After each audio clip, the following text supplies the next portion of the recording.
राम राम दोस्तों, कैसे हैं आप लोग। यह लीजिए, मम्मी जी सामान की लिस्ट बना दी है। यह कुछ ज़रूरी सामान है जो मंगवाना है। रेखा ने लिस्ट अपनी सास सुलेखा जी के हाथ में थमा दी।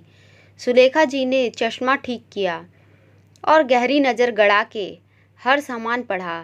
फिर पेन लाने को कहा। यह दाल 2 किलो की क्या ज़रूरत है, 1.5 किलो ही बहुत है।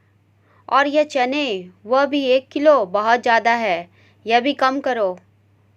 और 6 किलो घी। बहू, तू तो इस घर को ही डुबा देगी। पैसे क्या पेड़ पर उगते हैं जो इतना सामान लिख दिया। मैं नहीं रहूं तो तू इस घर को ही बेच कर खा जाएगी। तुझे क्या पता कितनी मुश्किलों से मैंने यह घर बनाया है, इसका एक एक सामान सजाया है। तेरी तरह राशन पर इतना पैसा फूंकती तो यह घर ना बना पाती। लेकिन मम्मी जी, चना और दाल पापा जी की सेहत के लिए अच्छी रहेगी, उन्हें पचाने में भी आसानी रहेगी। और चने तो रोज़ खाना चाहिए, इससे प्रोटीन मिलता है। चने तो सस्ती ही आती है। और अभी सर्दियों में आप लड्डू तो बनाओगी, इसीलिए इकट्ठा घी सस्ता पड़ेगा। अब 1-1 किलो लेना तो महंगा ही पड़ेगा। रेखा ने समझाना चाहा, तभी सुलेखा जी फिर से गुस्सा करने लगती हैं। तू अपनी गणित अपने पास ही रख, इकट्ठा घी लाना ही महंगा होगा। और तू मुझसे बात बड़ी मत कर। यह घर मेरा है तो मेरे हिसाब से ही चलेगा। जिस तरह सामान हर महीने आता है इस तरह से आएगा। तू मेरी रसोई में ज़्यादा दखल अंदाजी मत किया कर। अपना खाना बना और मुंह बंद रखा कर। सुलेखा जी के कहने के बाद रेखा फिर से चुप हो गई। ऐसा पहली बार नहीं हुआ है कि उनकी इस तरह से डांट पड़ी हो।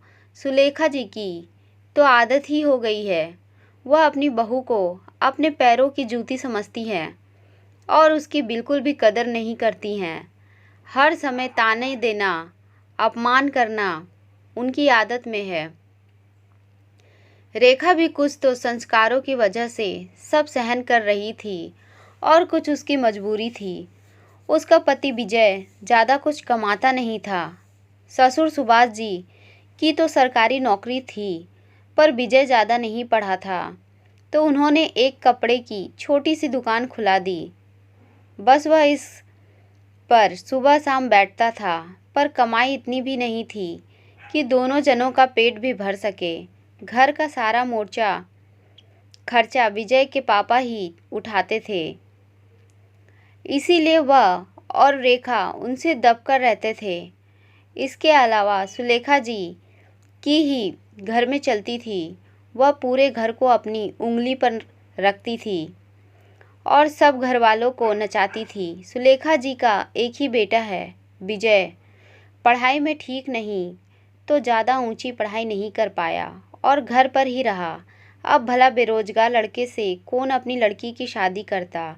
सुलेखा जी ने जिद करके एक दुकान किराए पर ली और उसमें ही कपड़े का सामान भरवा दिया, ताकि इसी बहाने विजय व्यस्त रहे। शादी तो उनको भी बेटे की करनी ही थी।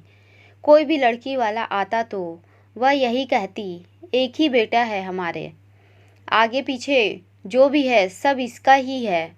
कमाई का तो क्या है, दुकान तो चल रही है और मेरे पति की भी सरकारी नौकरी है। बुढ़ापे में हमें तो पेंशन मिलेगी, तो आपकी बेटी पर भार नहीं आएगा।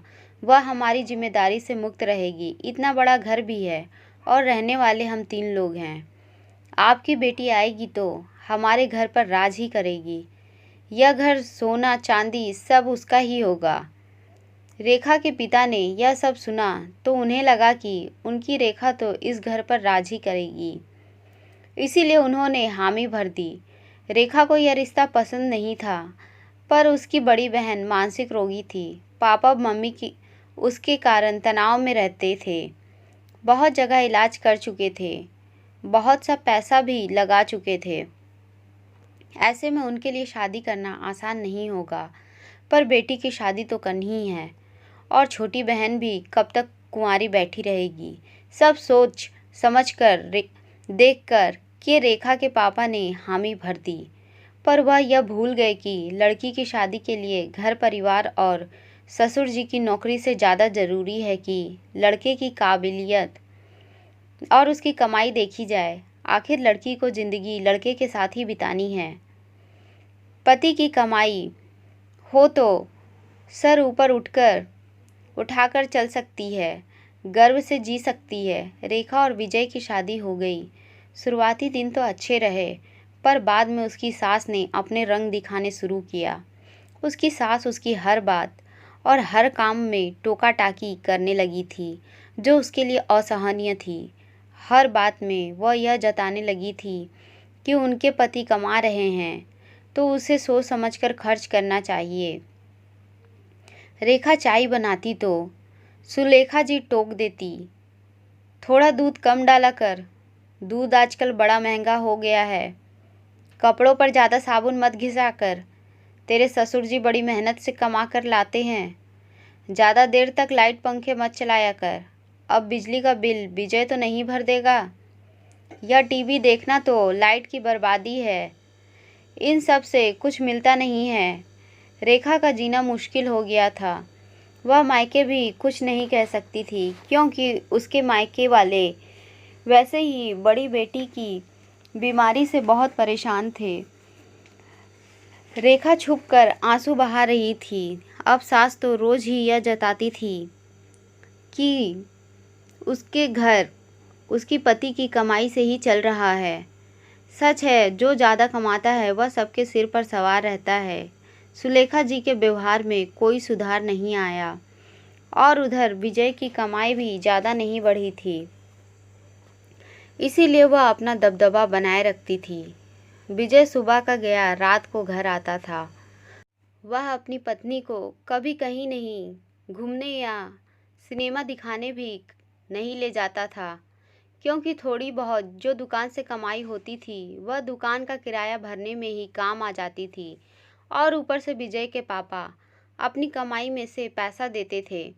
रेखा का जीवन एक मशीन की तरह हो गया था। सुबह जल्दी उठो, सारे काम करो, दिन रात सास के ताने सुनो। एक खुली जेल में वह सजा काट रही थी, पर उसके मन की सुनने वाला कोई भी नहीं था। वह अकेले में आंसू बहाकर रह जाती थी। विजय से क्या कहती, वह तो खुद अपने काम से रात तक घर आता था और सुबह जल्दी जाकर दुकान खोल देता था। रेखा एक दिन खाना बना रही थी तो सुलेखा जी रसोई में आकर बोलती है, थोड़ा देखभाल के सामान काम में लिया कर, इतनी महंगाई का ज़माना है और यह पापड़ सेकने की क्या ज़रूरत है। बेकार में ही सलाद काट रही है, कोई चीज़ मुफ्त में नहीं आती है। रोज़ रोज़ दाल बनाने की भी क्या ज़रूरत है। तेरे पापा जी और मैं तो कितना कम खाते हैं, और घर में जो सबसे ज़्यादा कमाता है, जब वही नहीं खाए तो बाकी चीज़ बनाने का क्या मतलब है। और तेरे पापा जी और मुझे यह सब्ज़ी पसंद नहीं है, मत बनाया कर। पहले जो कमाता है उसका ध्यान रखा कर। और विजय के लिए दुकान में टिफ़िन भेजने की क्या ज़रूरत है, वह वहाँ दिन भर बैठा ही तो रहता है। रेखा यह सब सुनकर चौंक गई। सुलेखा जी उसे हर बात में टोका करती थी और रेखा के मन में यही बात कचोटती थी। वह बेहद दुखी रहने लगी थी। घर का काम तो हो जाता था, उसके बाद रेखा अपने कमरे में ही रहती थी। उसकी पढ़ाई शादी के कारण अधूरी रह गई थी, जिसे वह पूरा करना चाहती थी।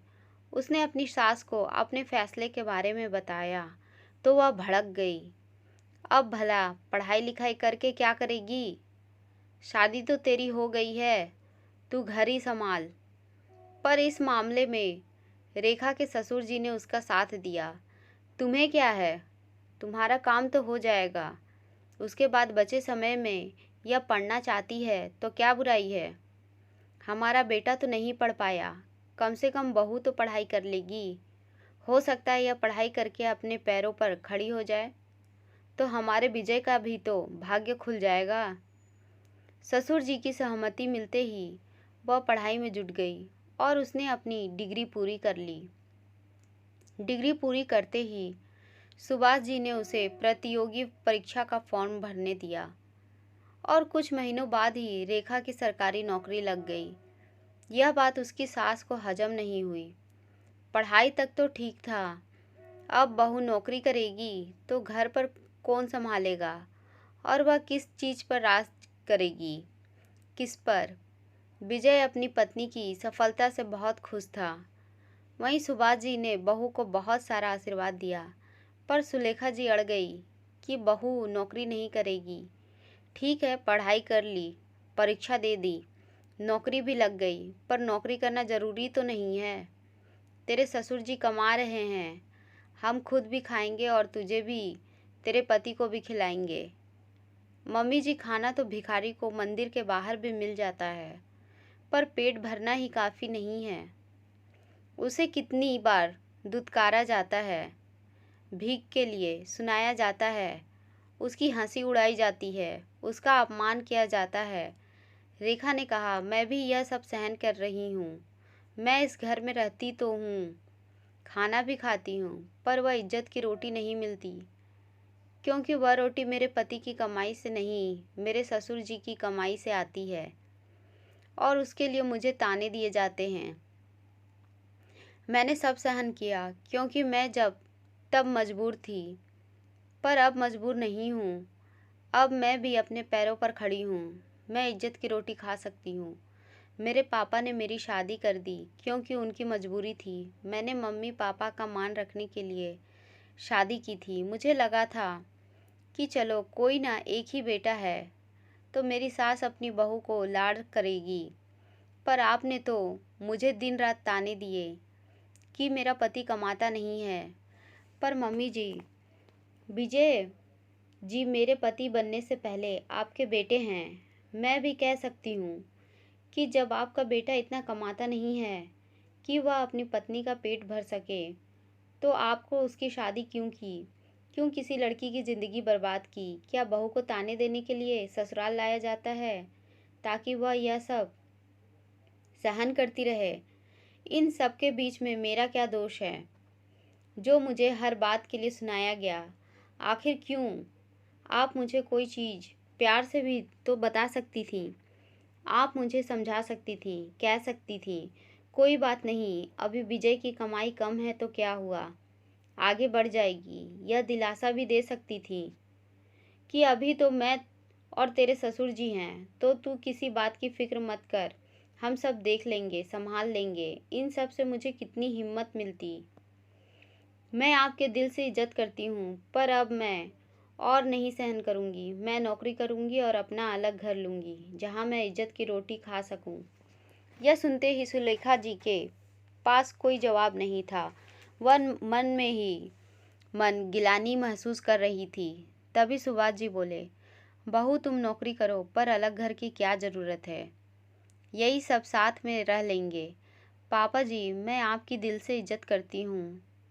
आज मैं जो भी हूँ सिर्फ आपकी ही वजह से हूँ।